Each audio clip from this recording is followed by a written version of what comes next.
Newcastle United versus Southampton, the very first leg of the semi-finals in the Carabao Cup is now officially done. This was always going to be a tough game for Newcastle going in. We're away from home on a Tuesday night. We somehow still get 3,500 fans to go, which is incredible support, by the way. But I want to speak about Southampton's performance first. They were a really, really well-organised team. I don't know if this is Newcastle just sort of becoming a little bit too used to the way we're going. And now sort of things are starting to creep up on me. But Southampton was so organised at doing everything. They won possession back way too easily. Newcastle just let them do that. James Ward-Prowse, what a player, by the way. You've also got Kyle Walker-Peters, who I feel like just for some of the friendlies deserves an England call-up to see how he gets on. I've always highly rated him, even when he played for the Spuds. Never mind Southampton, he's been incredible, even playing out of position in left back, which is probably like his preferred place now. But he was just swapping and changing between left back and right back the whole game, and it was confusing the hell out of Newcastle out there on the pitch. So yeah, Southampton, well done, brilliant team. I cannot wait for the second leg. It's going to be a lot harder for Southampton, I think, because they're away from home this time. They're not going to have that home crowd with them, and it's St James's Park, which is an absolute fortress. So it's going to be harder for Southampton. That doesn't make it any easier for Newcastle though. We've still got to go out there, play, try our very fucking best. I beg we make it now. We were very unlucky to not have went like 3 up, to be honest with you. Joe Linton's goal disallowed. I still can't see why. It was originally apparently a foul on Salisu. They ruled that out. Then they were looking at the handball, but there's only one angle that's picked it up somehow. I don't know how you haven't got the cameras to pick up more than one angle. To me, in my eyes, doesn't look like a handball. Of course, I'm going to say I've been a Newcastle fan, but it looks like it just hits his side. I don't get that. I think it should have stood. Joe Linton's next one, he missed a wide open goal. The bounce on the ball, the speed, the pace, it's on his weaker foot. He's side-footing it, it's off the ground. Yeah, you can see why he's missed it.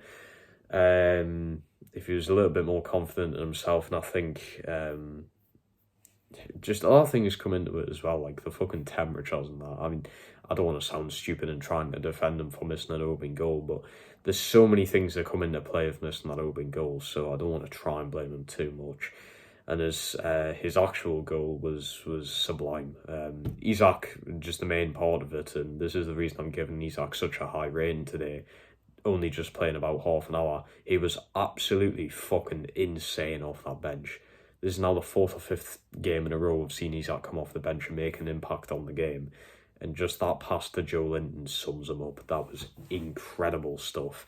I genuinely think Isak's going to be playing better out wide than he would down the middle. We're going to go into the player ratings now. Starting off with Nick Pope in goal, I'm giving him a 9. I definitely think we would have lost if it was not for Nick Pope. Nick Pope made the difference completely in that game. What a goalkeeper. Dan Burn getting a 6. Pretty bang average performance, to be honest. Botman a 7, just a little bit better than average, I think. I'm really pleased with how Botman's coming on the team. There's not really much I can say about him. Shaw's getting a 6, Trippier's getting an 8.5. I originally gave Trippier a 9, but I feel like that's a bit too much because I can, off the top of my head, think back to a few little bits of the play where Kieran Trippier was sort of giving the ball away a little bit too easily, so that just knocks it down. 8.5 is still really good. I think Trippier in my videos now must be averaging a fucking 8. He's never really had a bad performance in a Newcastle shirt.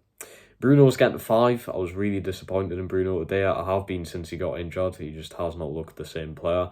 I think more of it's to do with Southampton's midfield being really rough, and they've definitely been told to do that, and I'm not surprised. It's a way you play football, and Bruno needs to get used to that. It's England. You will have these Brexit players flying in from behind. It is what it is. You have to get on with it. I like football played like that. I'm not going to complain. Sean Longstaff, 4. He's lucky to get a 4. He was non-existent. Joe Willock's getting a 5. Yeah, again, pretty disappointed by Willock today. I think he's just knackered. He played so well against Crystal Palace, and that was only a few days ago, so I can understand it. Joe Linton's getting an 8. People might have a go at us, try and get him a higher rating, but really early on in the game, Joe Linton just looked lacklustre. He looked like something out of fucking Mickey Mouse's clubhouse. he looked like he didn't know what he was doing. He's so bad on the ball at some points as well. But I think the goal alone and the fact that it should have been a fucking hat-trick deserves to get his rating higher up. Wilson's getting a 5. Back-to-back 5s, I think this is for Wilson, although I think I gave him a 4 against Palace. I'm not too sure about that one. But yeah, Wilson, I don't know what's going on there, to be honest. Neither does Eddie Howe by the looks of things. And Almiron's getting a 7. Almiron was really disappointing in the first 15-20 minutes. He just lost the ball constantly, but he sort of turned on. He got himself turned on in more than one way. But yeah, just the little 1-2s. I love what Miggy's doing. This has definitely been implemented by maybe Gateshead, Graham or Eddie Howe. But every time Miguel Almiron passes him on the ball, he's darting towards the goal. He's wanting to get in behind that defence, and that's what I like to see from Miggy. Coming off the bench then, Isak's getting an 8, so joint on with Joe Linton just below Trippier. What a difference he made off the bench. Honestly, I'm really surprised he isn't starting. I know we're trying to just manage his minutes with him being come back from injury, but I still don't get it. Maxi's getting a 7. Brilliant to see him back again.